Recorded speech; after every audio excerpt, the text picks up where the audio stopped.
Nick go ahead and open us up in prayer, please?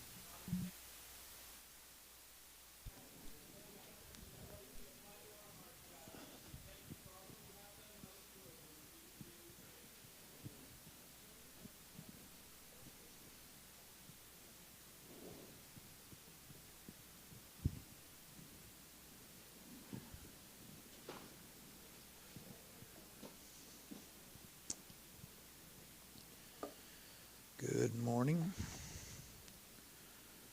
Good to have you all out this morning. Appreciate you coming. And so if somebody could get us 3 John verse 2 as our base text. Anthony, if you'll do that for us. Ecclesiastes 11:4. Richard, Proverbs 28:19. The other Richard, Matthew 25:25. Have we got a third Richard that we can go for? No. Okay. Jasmine. Matthew 25:25. Keith, get me Proverbs 10:22.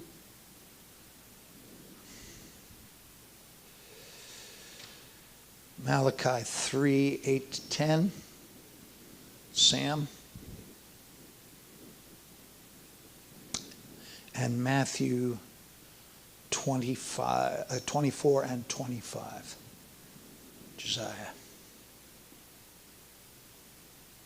All right, so we've been looking at prosperity, kingdom prosperity, what prosperity involves. We've come to the conclusion that God wants us to prosper. We've started to look at the things that work against prosperity. And we worked our way through the spiritual dynamics. And then we started looking at mindsets that are developed when we live with poverty and mindsets that generate poverty in our life experience. And 2 of these mindsets that we looked at the last time I was here was victimology and entitlement. And these are very rampant in our culture today. And that has a lot to do with just a little insight for you. The socialist takeover of America, which has been at play since the 60s. You have to understand this didn't start overnight. This has been going on. They came into our educational institutions, they came into our government, they came into our media, and they have been pushing a socialist agenda. And in the last 2 years, they've eliminated all of the camouflage and facades, and they're just putting it in everybody's face. You will be a socialist. And that's the way the thinking has progressed. So you got to understand that both victimology and entitlement are cornerstones of socialist politics. The victimology breeds class warfare. You've been taken advantage of, the workers versus the people who have money. And then entitlement. I should have that money. That's just ground foundations of socialist communism. So behind all of that, obviously, is a spirit. So when you're dealing with political systems, you can see it throughout the Bible, start to finish. You have spirits that are moving behind kings and kingdoms. And that's always been the case. And I've always enjoyed poking the political beast, because I love the mindset that everyone seems to have. You can't do that in church. And I always have to ask, how is it that everything is affected by your Christianity but your politics? Politics is what government comes from. Are you just going to hand it off to a bunch of socialist weirdos, or are you going to understand what good government is, what bad government is? Right now we are in bad government. Spelled with a capital B. Actually, it's spelled with a capital D, but I won't go there. The bottom line is we are free to discuss these things. There is no prohibition against Christians talking about politics. There are 2 things you can't talk about, religion and politics. Those are the two things we should be talking about more than anything else. Right? And that's a demonic assault on your mind. So I just I'm riffing right now. We'll get to the meat, but the bottom line is we have to comprehend all of life if we're going to deal with life's questions. So with that in mind, the victimology, the entitlement, what's going on right now, these are all manifestations of the spiritual dynamics behind the politics. And we are moving towards totalitarianism and the rise and fall of the Antichrist. That is all coming, and those are all sermons I've been preaching a lot. And there's a resonance in this truth that Jesus is coming back very quickly, and what we are watching is a spiritual assault unlike anything in history. So with that said, let's get back to the matter at hand, which is money, poverty, and prosperity. So the two mindsets we looked at, victimology and entitlement. And the third one we're going to look at this morning is fear. Okay? Poverty is fear-based, and it gets into your head. So let's have our base text, and then we'll get into looking at this. 3 John chapter 2. Beloved, I pray that you may prosper in all things and be in health, just as your soul prospers. John is praying under the influence of the Holy Spirit, and I want you to prosper. I'm praying for your prosperity. If this were not something that God endorsed, then that would be a foolish prayer, wouldn't it? And it would never made it into the Scripture. But we have not because we ask not, so John in his wisdom is praying that prosperity would be the experience of the general Christian population. And so we're trying to come to grips with, well, okay, God wants us to prosper. What are the impediments to prosperity? And this brings us to the issue of fear. That fear is that torment, that concern that shows up in many, many ways in our thinking. Remember, these are mindsets. So when we think about money, when we think about applying for a new job that pays better, when we think about asking our boss for a raise, when we think about venturing into entrepreneurial pursuits, fear is usually one of the major hurdles that we face. The prosperity of Canaan was right there in front of Israel, and what stopped them? Fear. I'm afraid. There's giants. There's opposition. And so fear manifests in poverty thinking. Sometimes it manifests in the fear of not having enough, that we worry all the time that we're never going to have enough money, okay? We hate that experience that we've had, perhaps, a past trauma financially of not having enough, doing without. A lot of the generation that experienced the Great Depression has gone on to their reward. But I grew up raised by kids of the Depression, and their parents went through the Depression, and they always were referencing that experience, and it played out in a fear of never having enough. We talked, I think, in an earlier session about how my grandma had a closet full of used Cool Whip containers and different plastic things that you could store stuff in. And she had so many of these, if she filled them all up, we'd have a whole house full of food and things being saved. And you would say, well, Grandma, why do you have all this, gallon containers and Cool Whip containers? Well, you never know when you're going to need it. That's the mindset in poverty. This is what fuels hoarders. You'll never know when you're going to need it. And it's amazing how subtly that creeps into your thinking, right? Someone, as I was in Holland, gave me a little set of, it was a body wash and a aftershave and something else. I never use any of that stuff. And so I tried the body wash, and I just didn't like the smell of it, right? But I found myself thinking, yeah, but you can't just throw it out. Well, why not? You're never going to wear it. Yeah, but somebody bought it for me, and I just don't feel right just pitching it. And then I said, this is ridiculous. Why would I hang on to something that I will never use? Okay? And my wife is much better in this department than me.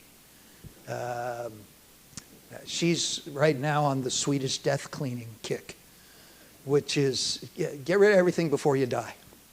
Okay, so I'm afraid one of these days she's going to get rid of me, because she's getting rid of everything before she dies, you know.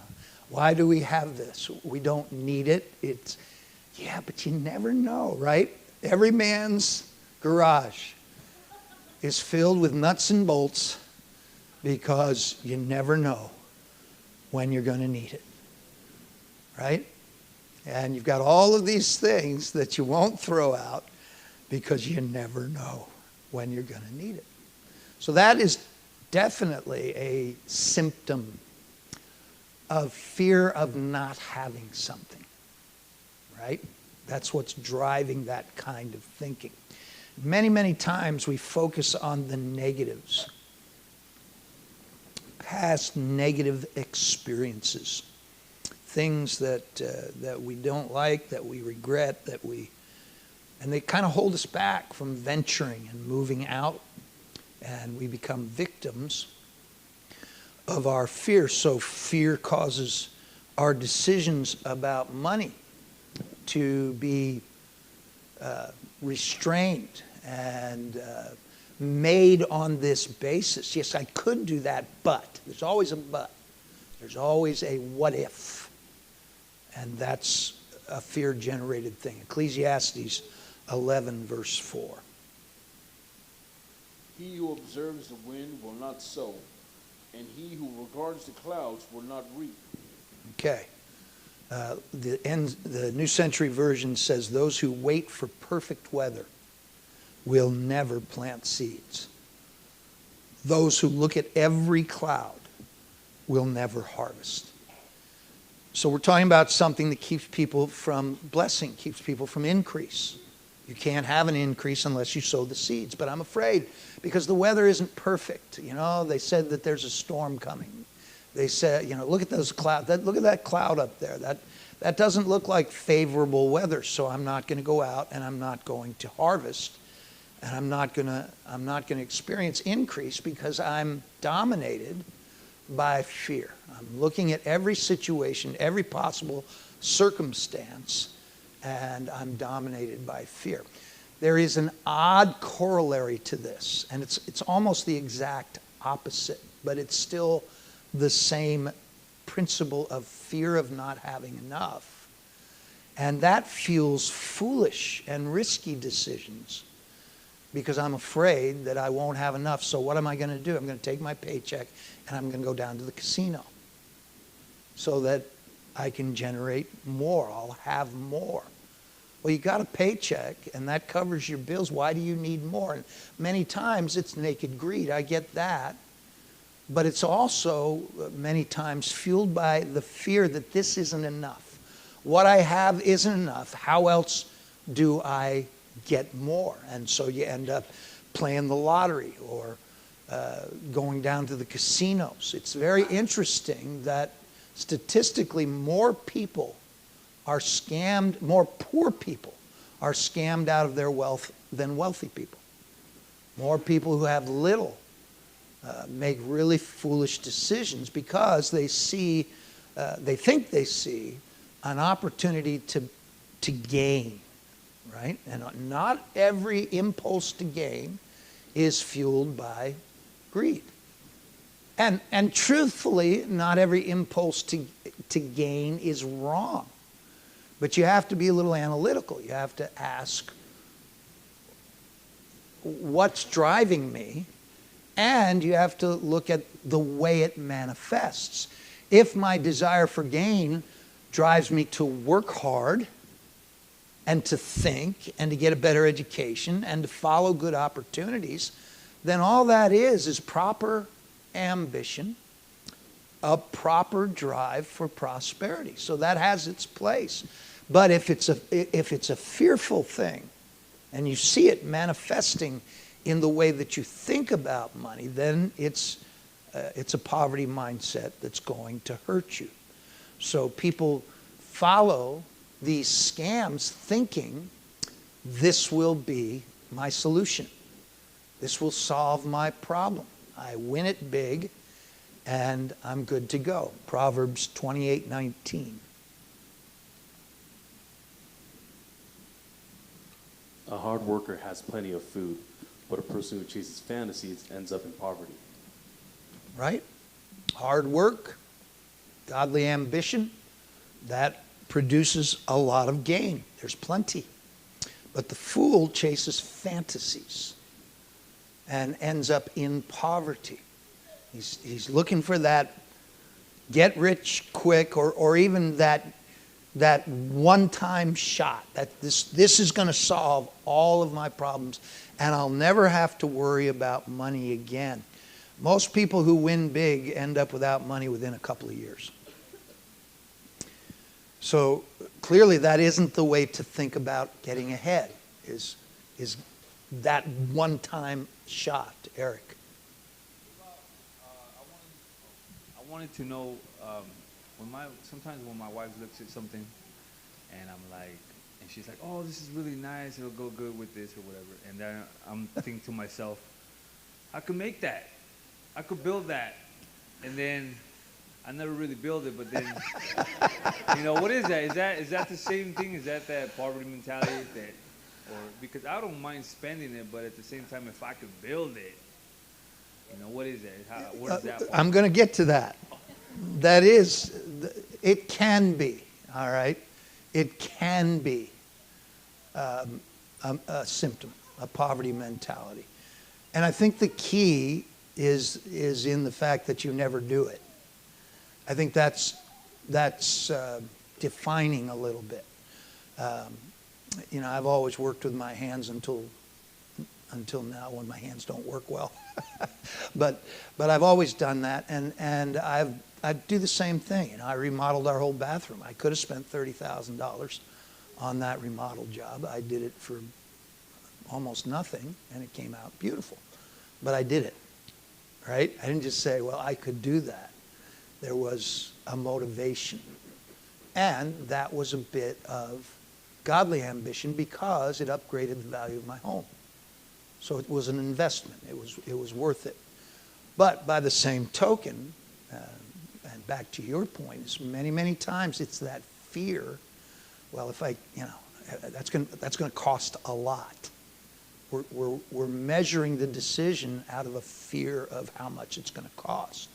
And a lot of times it's better just to hire somebody to do it. You save a lot of time, you save a lot of mental energy, you save a lot of injuries, you save a lot of problems. So again, it's very, very interesting. I think about the way I was raised and the way my wife was raised, and she's far more ready to cut loose than I am. Not in a way that I'm not being at all critical. She's not a spendthrift. She's not.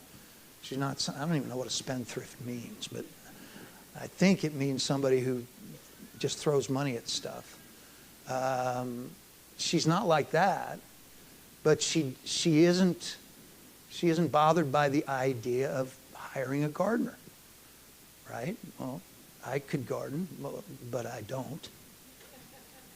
She could garden, and she does, but it's too hot, right? So you got to weigh things. But that's a very good question. And I think we'll see it kind of pop up as we move forward. So poverty not only involves a fear of not having enough, but it also involves a fear of failure. We connect money with our personal worth, and we've already talked about this a little bit. Somehow we think that we are better people if we own a better car, right? Well, that doesn't make you a better person. And in fact, if you're driving a Rolls Royce, you're probably not a better person. You're probably just the opposite, right? But not necessarily. I don't begrudge people their Rolls Royces. But cars go by me, especially in Las Vegas, on a daily basis, and I think, there's a car I'll never drive, right? And they're beautiful cars. I like them, but it's just not going to be something I'm going to turn around and put my money into, right? And so the reason why somebody why somebody drives a $200,000 car is they want you to see it. Why do they want you to see it? Because they attach their personal worth to what they're driving, right? This is true in many, many things, right? I buy my suits at Dillard's outlet. I don't buy them at Dillard's because it costs too much. I buy them at Dillard's outlet. I get the same suit. I get it for a quarter of the price, and I'm happy with my suit. But you know what? I can't come into the room with my swag on and say, oh, where'd you get that suit? Oh, I got that over at Jean Paul's. And yeah, this is special Italian wool. It's a 200, and yeah, I think I got a good deal on it. It was only $3,000, and that's where I do all my shopping, is at Jean Paul's, right? Where was I? I was at Caesar's Palace once. This is years ago. I never go down to the Strip anymore, but I was down there, and I went into this tie store because it had a really nice tie in the window. They wanted $500 for a tie. I'm thinking, I'll go back to Dillard's. Right? And you see that tie and say, boy, I would look good in that tie. You would all look at it and go, well, he's got a new tie. Right? And some of you would go, that's a good looking tie. And some of you go, he must have had his eyes closed when he picked out that tie. And some of you go, that tie doesn't work with that suit. Some of you go, see what I'm saying? It truly is trafficking in something that has no substance, no reality to it, right? The suit that you wear doesn't define you. The car that you drive doesn't define you. The neighborhood you live in doesn't ultimately define you, right? We're always looking to get better. That's prospering. But you can't be fearful about what people think about you. And many, many times that's the fear that holds us back from prosperity, because we are afraid that if we fail, we're going to look stupid. People are going to think something of us based on our financial position. Okay, I saw a couple of hands going up. Tony? Pastor, with all your years of living, do you remember around what decade? I don't remember yesterday.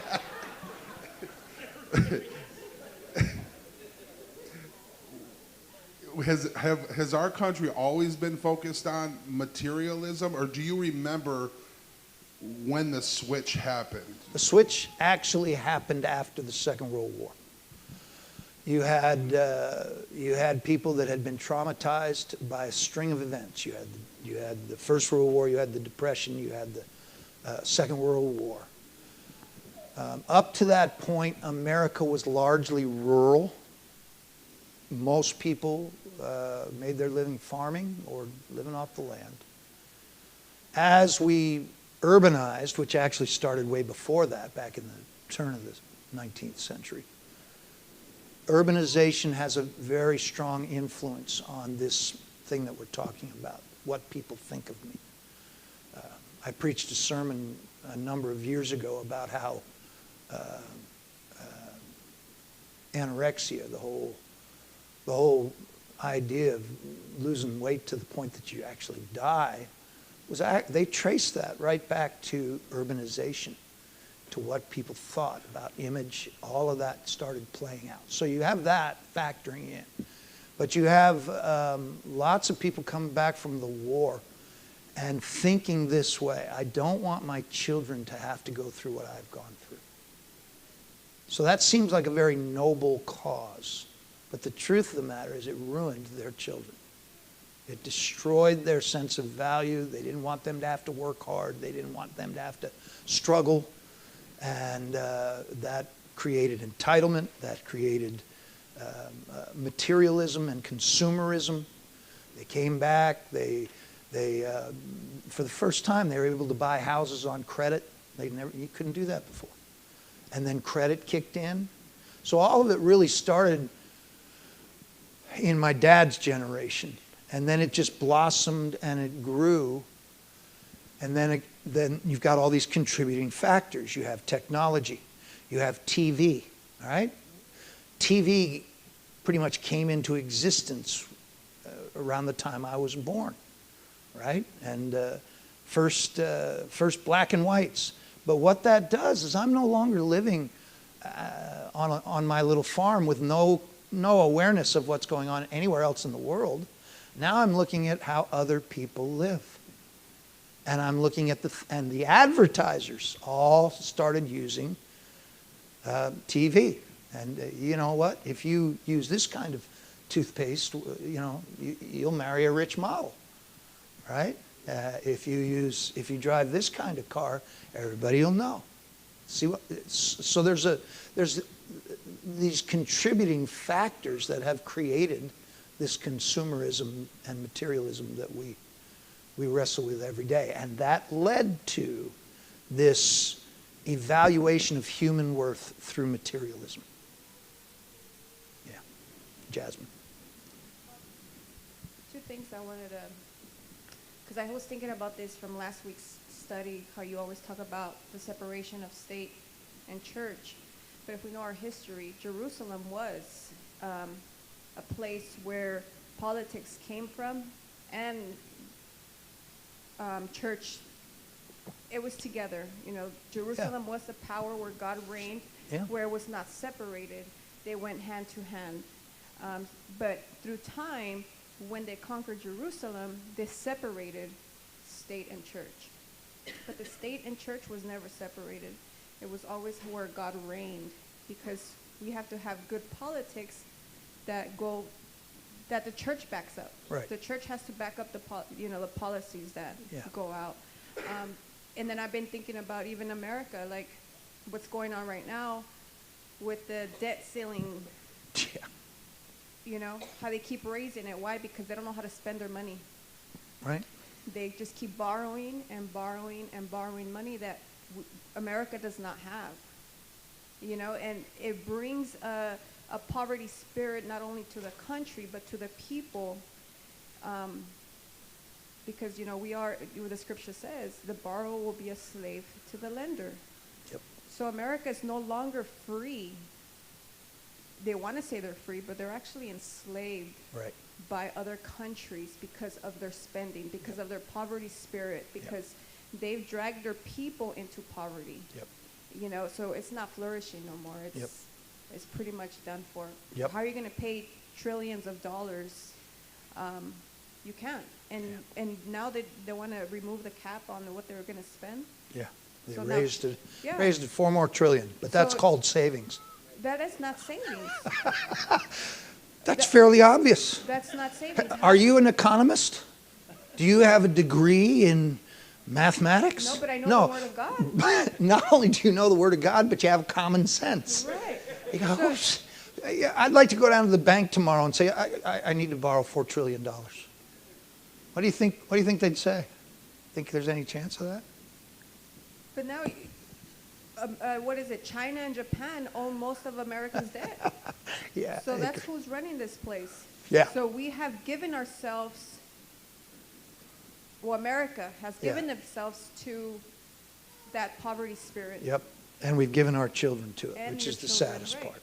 The So it's saddest just, part. now we have people like what Tony was saying, that we have to have we don't have enough. We need to get this. We need to get that, because it's the spirit in America that has brought us to this place where you are slaves to the lender. Right. And just think about the driving force behind all that is the elite who are driven by what people think about them. That's where all their money goes. Okay? Jake. Kind of back to what you were talking about with Tony, the consumerism may have started in your grandfather's or your dad's era, but kind of this sin nature of almost the pride of having what I have, what you don't have, and flaunting it, I mean, goes all the way back. Yeah, that goes all the way back. Royalty and, you know, and so there's kind of the pride, and then there's the fear, and it seems like those two things work together somehow, right? Yeah, it'd probably be hard to define a causal link, but there probably is something that feeds off of each other. Especially you can see how fear would rise out of pride, because pride goes before a fall. The reality is I'm proud, but I know that it's a mirage. So there's a certain amount of fear that's created, generated by that. People with a lot of money do often live in fear. So we're drifting. But the bottom line is that the thought was that because we associate material wealth with human worth, this generates a certain kind of fear. And people in poverty many, many times resist efforts to change their situation because it starts to reach into their identity. Because they've associated money with their humanity, with who they are. They've come to view themselves culturally. I read several quotes by this sociologist who's very insightful into poverty, has made quite a study of it. And she talks about the culture that creates and the way that once you're in that culture, you start having your own, it's a worldview. It's a way you think about people. It's the way you think about relationships. And so many, many times people are afraid of change. They are afraid. I mean, their life can be a train wreck, but they're afraid to change it. Because number one, it's possible that if I try to change it, I'm going to fail. Number two is that's venturing into the unknown. I don't know how to live that way. This is how I know to live. This is what I'm used to. And so I'm not even looking to change it because I can accept the way it is. What's the point in reading and educating myself and getting financial advice and learning how to invest? It probably won't work, and then I'll be proven to be foolish.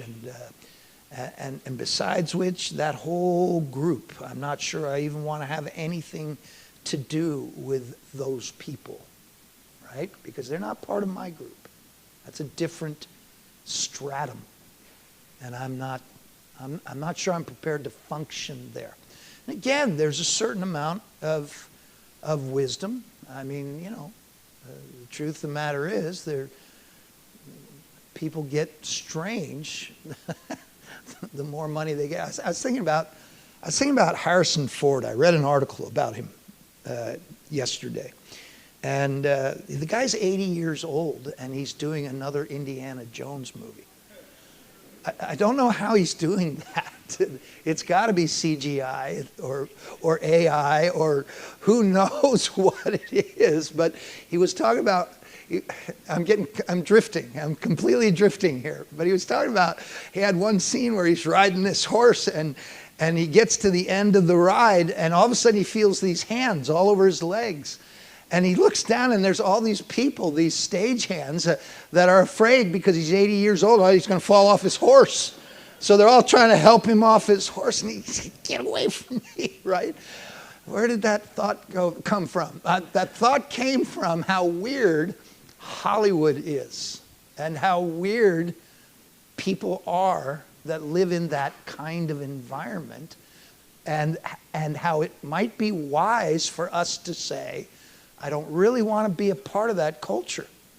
I don't really want to embrace the values and the mindsets that I'm looking at when I consider the elite. But the dangerous side of that is to think somehow I'm superior to them because I don't want to be a part of the elite. Somehow I'm superior to them. Those people are all materialists. And see, that's a way of thinking about money. That's a way of thinking that if you have money, you're going to be a materialist. That doesn't follow. But it can, right? So I think many of us can adapt a fearful mindset about money. Randy. You know, Pastor, I used to view money as an asset, you know, and, you know, earlier in my life, you know, so my view of money has changed. I kind of view it as a tool now, you know, and with that perspective, you know, I'm not an investor, or I don't go, you know, and read markets and do things like that, but I kind of want my money to stretch. I have a long-term view, you know, and everything's not right in front of my face. You know, some things we got to look down the line for, you know, that'll help us in the future, you know, but my whole view of money has changed. I don't view it as an asset anymore. I view it as a tool that's going to help me and my family, and I make decisions based off of that. Right. Right. Very good. And that is a shift. That's a mental shift that needs to take place in all of us. Money, first of all, if you view money as an asset, then hoarding kicks in, right? What is the man who is so blessed he has barns full, and he says, what am I going to do? And he says, I know what I'll do. I'll build bigger barns. And this day your life is required of you. What happened to the ants? And Jesus asks, what happened to all that asset that you have? Boom, it's gone, right? Overnight, assets can disappear. Overnight, assets can lose value. I bought a house in 2007 when we got here. We rented for a couple of years, and then I bought a house here in 2007, and then 2008 happened. And the value of my house went right through the roof. I mean, right through the basement, right? All of a sudden, it was worth half of what I paid for it, which is that's the Lamb investment philosophy, right? Buy high and sell low. And so don't ever get into that horrible poverty spirit. It's a bad idea. But at any rate, so an asset is something that's value is completely unpredictable, whereas a tool is something that you use, and its value is in its use. You can have a garage full of tools, they aren't useful. But if you're doing something with them, they are. You can have a bank full of money. If you're not doing anything with it, it's not useful. So that's a shift that Randy described in his own life that's critical. Matthew 25:25. So I was afraid and went out and hid your talent in the ground. See, you have what belongs to you. Here's this servant, and his decision is driven by fear. His decision, if you think it through, was driven by the fear of failure. Driven by, if I take his money and I invest it and then I lose it, the hard man's going to come after me. His whole thought process is not that here's an opportunity to increase. It's here's an opportunity to fail. And if I follow through on the investment, I'm going to fail. So staying at the back of the pack, unrecognized, no risk, well, then I'm probably not going to be embarrassed by my foolish investment. So poverty convinces you that even the biggest win would end up in a loss. You would lose it. Somehow this wouldn't work for you. It's not going to play out for you. I'm going to lose the finances that I have. Not only am I going to lose what I could gain, but I'm going to lose even what I have. I'll lose everything. That's a poverty mindset that's established by fear. So even when money and blessings come into some people's lives, they are a torment because of the fear. I'm going to lose it. Yeah, God bless me, but I'm going to lose it anyhow. And they're tormented by losing what they've gained. Proverbs 10:22. The blessing of the Lord makes one rich, and he adds no sorrow with it. So the way God blesses, it shouldn't have that element of fear. He adds no sorrow with it. He doesn't give just to take it away. He's not playing with you. He wants you to prosper. He wants you to be blessed. But we can have a mindset of fear, and in a weird way, some people don't even want to be blessed. Because that way they won't be disappointed. That way, life just keeps going the way I'm used to. Frank. I'm thinking about fear and the way the world and the economy is now. So the mindset you're talking about is a spiritual mindset that we have to have, and our faith has to be stronger and stronger and stronger, because look what's happening to the economy. So how are we not supposed to be fearful of what, about the material world and about our material stuff, But so, you're going to automatically fear, because of the way the world is. Our economy, our money's worthless. Yeah. And so it's getting worse and worse and worse, and it comes to the one world order and, one currency and all this stuff. So where does that all play in? Yeah. You know what I'm saying? Yeah. And then fear brings, you think about that, and you could lose anything at any time, and you're a Christian.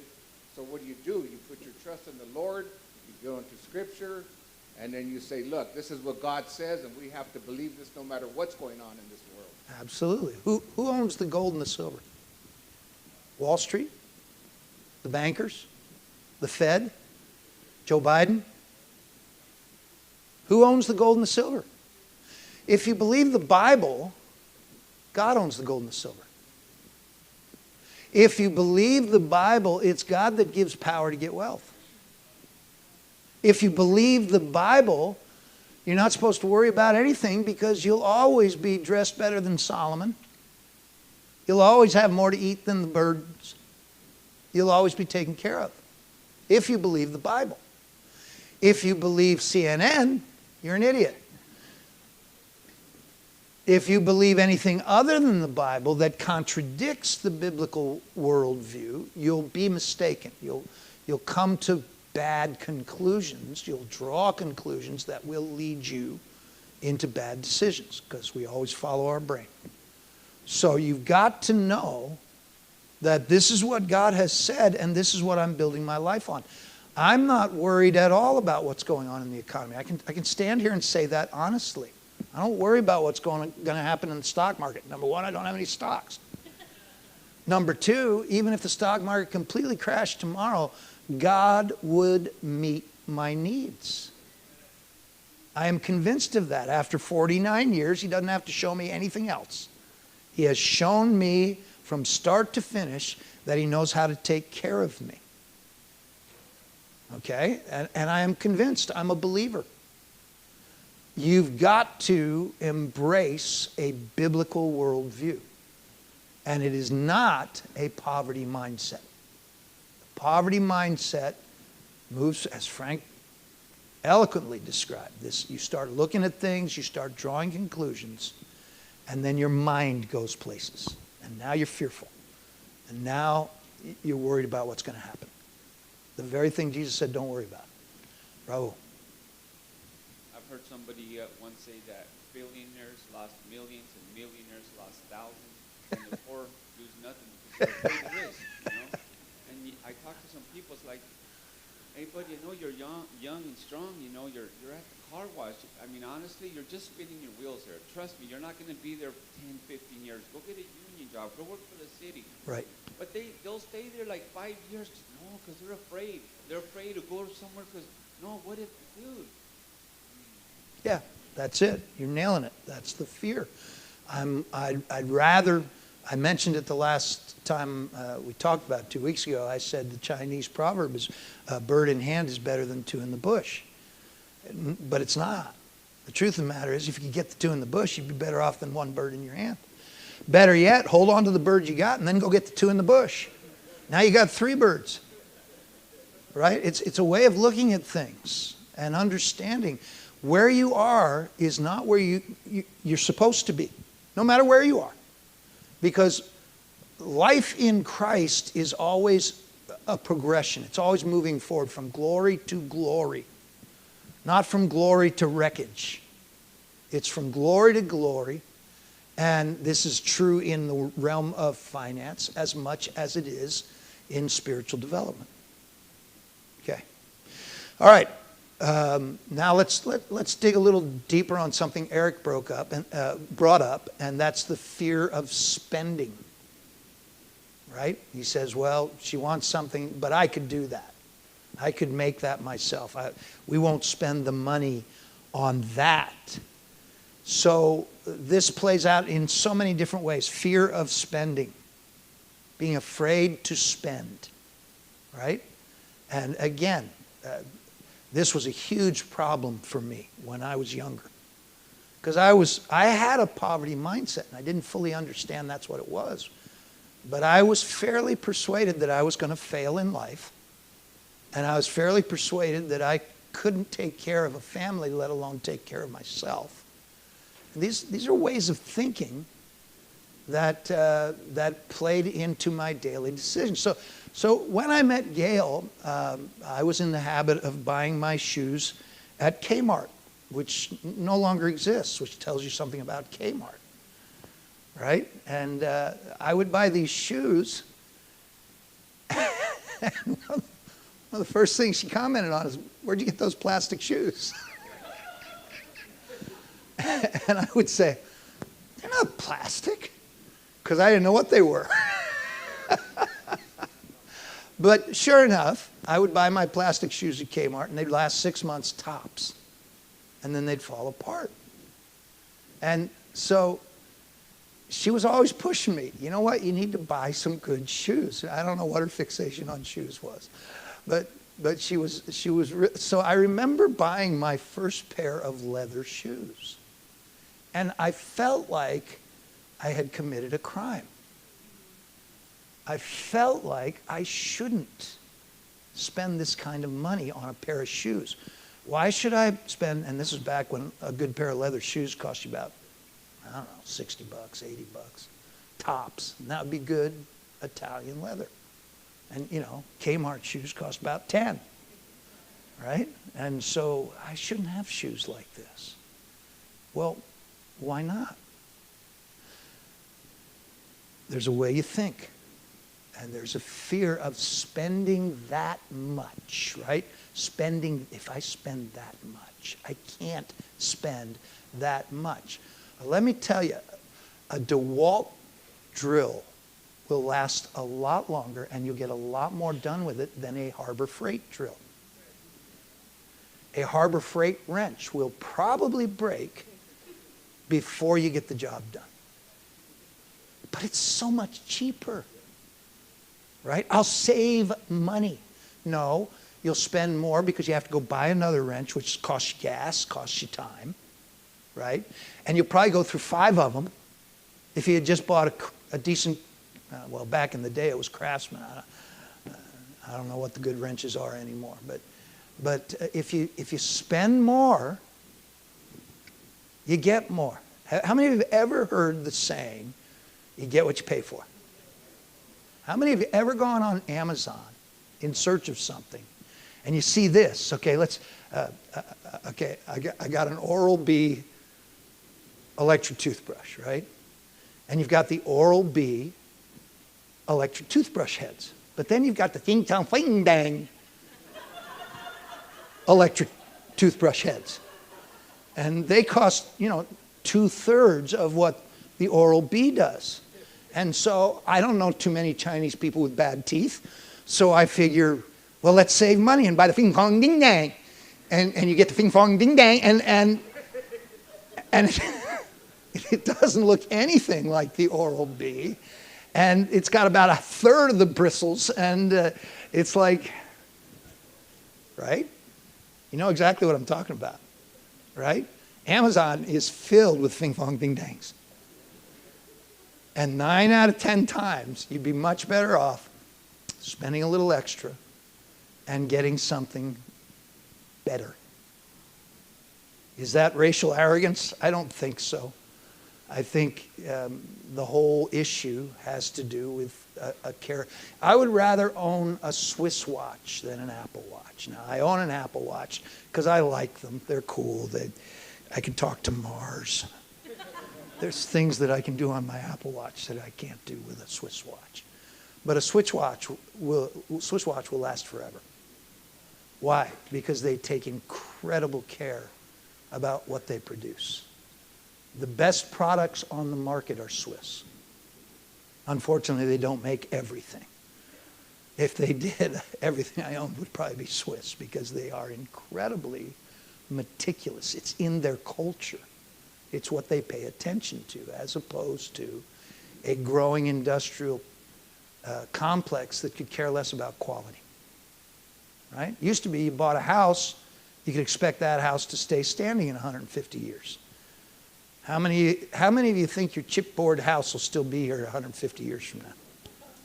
Right? It's a whole different creature. And unfortunately, we're paying now more for our chipboard than they used to pay for lumber. But the end of the day is that we think that if we do something more cheaply, we can save money. And it's the fear of actually spending money that gets in the way, right? We have an obsession for getting deals. I want to get a good deal on this, right? Or I want to get something for free. Nothing is free.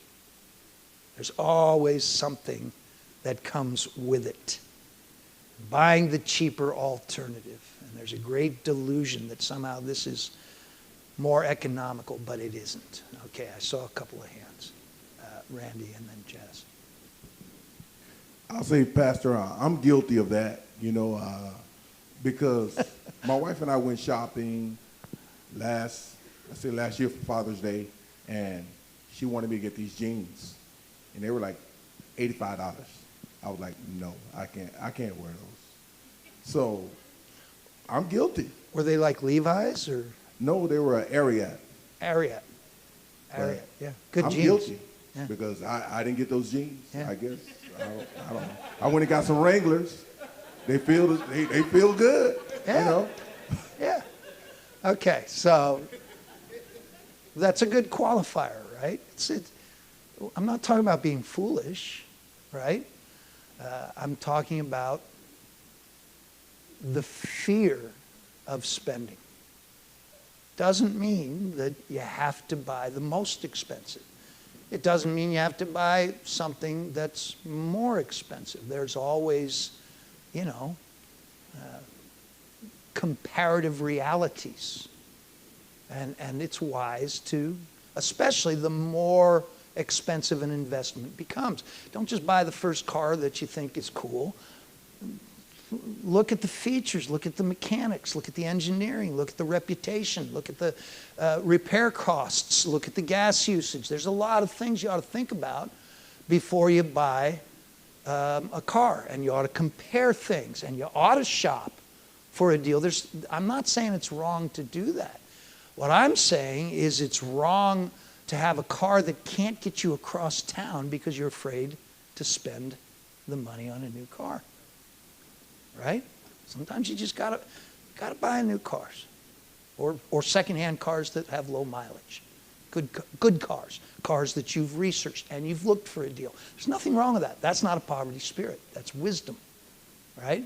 But the poverty spirit says we can't buy a car. We can't buy a car. But the one we got doesn't work. Yeah, but we can't buy a car. right? Do you see what I'm saying? There's a difference. It's a different way of thinking about it, okay? Jazz.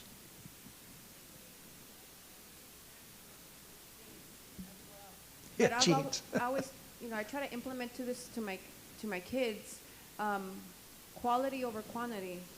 Buy yourself. I like Levi's. Levi's are good jeans. They last you. Yep. So I try to implement that on them. Like, buy yourself a couple things, that are going to last you longer than if you go get Wranglers for $20. Right. Wait a minute. No, Randy, I'm just joking. I wear a lot of Wranglers. I like Wranglers. They last. Levi's, they look I good. prefer They Levi's, fit well. All right. This is the Wrangler-Levi feud. Did you know that Levi is a homosexual company? And Wrangler is a cowboy company? So if you buy Levi's, you're going to hell. And if you buy Wranglers... If you have a Ford, you're going to hell as well. Okay? So you want to go Chevy instead of Ford, okay? Anyway, that's not... No, we're off the topic. Way off topic. Way off topic. But what I'm saying is quality over quantity. Quality over and quantity. I think the problem with fast fashion is that that's a problem here as well. The fast fashion, it comes, it goes, it comes. And I think also that produces a poverty mentality in ourselves, because now we're not being good stewards with the things that we do have because it costs us money. Precisely. If it costs us, we're going to take care of it. Yes. We're going to say, hey, you know what? I invested on a pair of good shoes. Right. Let me change the... Go to good shoes. Good shoes instead of... And if I buy $10 shoes, you're not going to take care of them because it only costed you $10 compared to $50, $60. But by the time you have the same amount of usage from cheap shoes, you still got the good shoes that cost you a lot. They're still in great shape. They'll last another 10 years. But now you've spent twice as much on cheap shoes. It adds up, the cumulative effect. So go back to the idea of brands, right? The brand names. What fuels brand name buying? Well, not always. A lot of times it's fear of what people will think about me. Quality is a factor, right? You want quality, but you don't want to buy the latest fashion. If Levi's have served you well for the last 20 years, why all of a sudden are you going to go to $300 Luckies that don't hold up at all? Because they are a fashion statement. They have nothing to do with value. They have nothing to do with quality. They have everything to do with a fashion statement which reflects on who I am. And what I wear is what I want you to look at. Okay? So be aware of that distinction. And I'm glad this came up in the conversation, because looking for deals is fine, but quality has to be the first question you ask. Is this really a good deal, or am I just buying something? Am I buying ping pong ding dong because it's cheaper, right? And we are out of time, so we'll pick it up next week.